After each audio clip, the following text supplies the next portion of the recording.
بسم اللہ الرحمن الرحیم۔ السلام علیکم ورحمۃ اللہ وبرکاتہ۔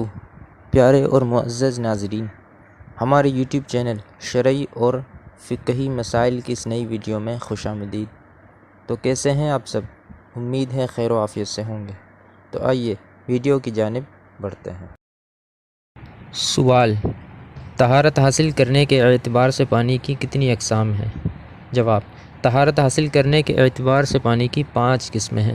نمبر 1: مطلق پانی، یعنی وہ پانی جو قدرتی وسائل سے حاصل ہوا ہو، عام میسر پانی جیسے سمندر، ندی یا نلکے وغیرہ۔ مزید تفصیل کے لیے اوپر موجود آئی بٹن کو دبا کر ہماری پچھلی ویڈیو میں اس کی تفصیل جانیے۔ اس کا حکم: مطلق یعنی عام میسر پانی خود بھی پاک اور پاک کرنے والا بھی ہے۔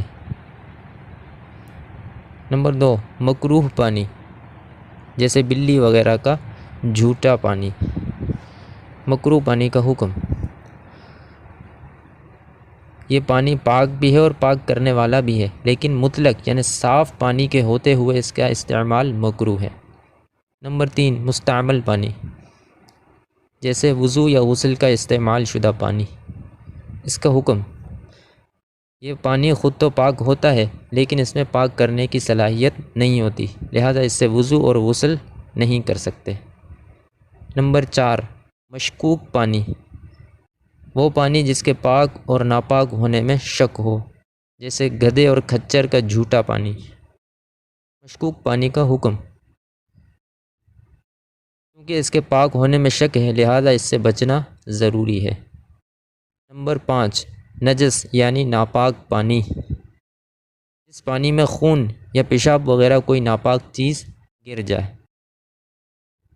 اس کا حکم: چونکہ یہ پانی ناپاک ہوتا ہے، لہذا اس پانی کا استعمال کرنا جائز نہیں۔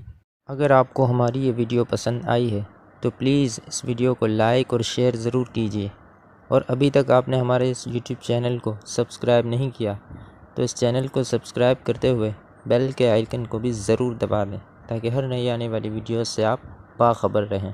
تو ملتے ہیں اگلی ویڈیو میں۔ اللہ حافظ۔